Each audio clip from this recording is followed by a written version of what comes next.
Hi, I'm Kathy. Nice to meet you. Nice to meet you. Okay, so what is the Paragon School? The Paragon School specializes for students that are high-functioning autism and Asperger's. I have been here for 9 years. I have been teaching on my own for 10. Prior to that, I worked in the North Carolina school system, ran the in-school isolation room, was a substitute teacher, teacher assistant, PTA, things like that. Pretty much like other schools, we start out with academics in the morning so the students are fresh and not tired. And our program that we have, I work with middle and high school students, and the program that I work with, we teach a lot of vocational skills and life skills, culinary, things like that, so they can take care of themselves, become as independent as possible, but get a job when they get older. That's the main idea. We want them to be able to get a job and function and be as normal as anybody can possibly be. Oh, they work at McDonald's, some go to McDonald's, some Longhorn. We've got Canteen, which is, they take, it's like a vending machine company. There's a company called Sugar Buzz that does desserts and cakes and cookies, things like that. They work at a nursery.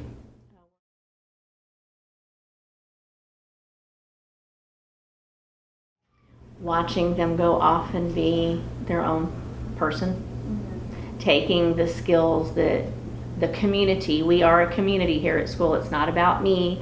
It's not about one individual teacher. The old saying that you hear, it takes a village, it really does.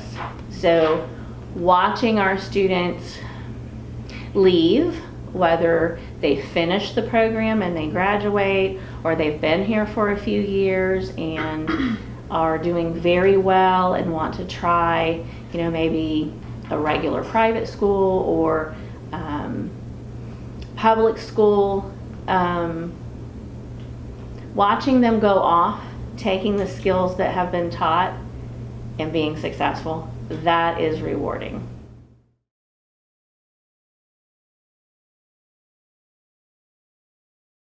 There is one that, there's lots, but there is one student who we worked with for a few years, and when that student came here was very demanding, had a lot of behavior problems, a lot of social problems. Academics wasn't even there. And we all, as a village, we all worked with the individual, and the parents worked with us as well. And that individual graduated from here and is living semi-independently, not in a group home, but in a community where he shares an apartment with others. He works part-time. He was able to go and apply and interview and get the job on his own. He pays his own bills. He does what you and I would do as adults. Yeah. Now, mom and dad monitor from afar, but he's out there doing it. That would probably be my most favorite memory, is watching where he started, all of the progress that it took everybody collectively to help him with, and he's out there doing it all by himself.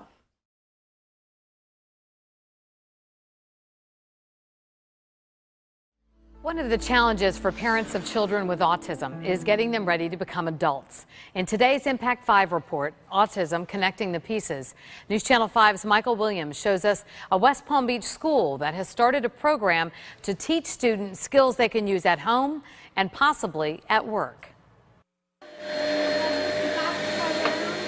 In this class at the Renaissance Learning Center, the youngsters at the lower functioning end of the autism spectrum are learning how to do chores. What are we doing? We're sorting clothes. Good job. Most of the youngsters in this group are unable to speak, but with help, they can accomplish tasks. Good job, Lincoln. Nice folding clothes. For example, 9-year-old Lincoln can fold clothes with the help of a folding board.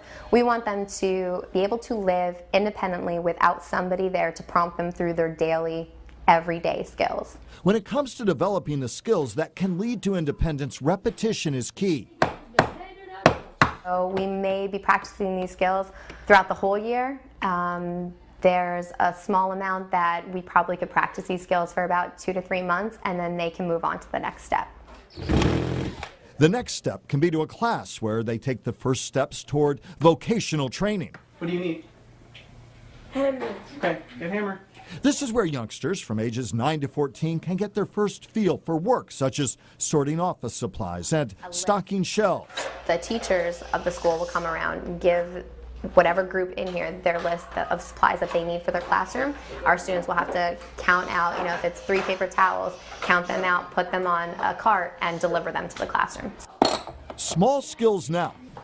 Awesome work. Awesome. That could lead to larger accomplishments later. Michael Williams, WPTV News Channel 5. The students are given homework in these classes, and their parents run through the same drills with the youngsters to help reinforce the skills. I'd say it's a combination of direct instruction and differentiated instruction. I think direct instruction is for the students that may not need as much one-on-one when it comes to learning something, or lecture at first. One of the two. It's either lecture at first, going over reviewing concepts, or it's for the students that kind of get it, and then is when I transition and do the differentiated instruction, which is kind of tailored towards either a group of students, or it could be one individual student. I mean, a lot of the time they're different learners where I have to tailor the instruction differently for the students. So I would say it's definitely a combination of those.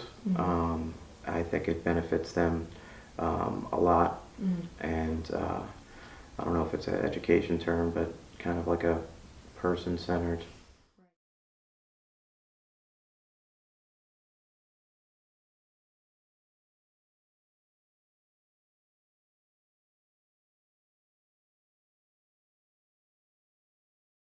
My name's Janet Dyken, and I have been a special education teacher for the last 45 years, and worked primarily in middle and high schools. Definitely more males. More males. Not necessarily because there are more males with handicapping conditions, but because if you are a young child, particularly a male, that is having difficulty, you often misbehaved to get attention. Little girls would just be quiet and clam up, where little boys often were just bad to get attention, or to get kicked out of the room so that nobody knew. They had no clue what was going on in the classroom. Right. So I think they were identified much more quickly. And then I think also parents have different views about what labels they want their children to have, and for a long time any kind of special ed stigma, unless your child was a serious behavior problem, just got pushed aside because you didn't want that label on your kid. Right.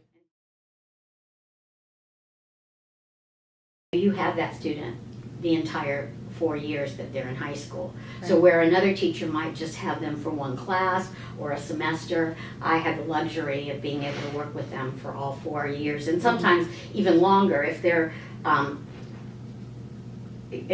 actually it doesn't even matter what exceptionality you are. The law now allows them to stay in school till 23.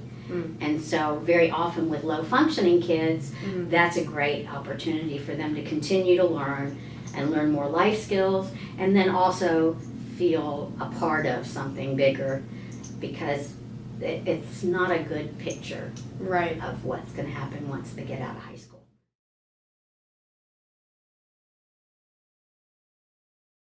Adequate. Never. Those I two. always had to use, I spent untold amounts of money on supplies.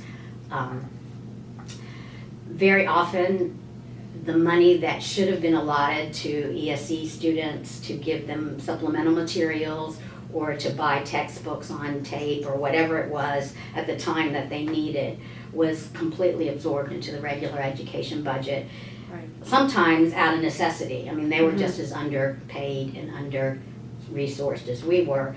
And when you have a kid in a regular classroom, particularly full-time regular classroom, Yeah. there are lots of materials that they need in that regular class, but they still don't get them.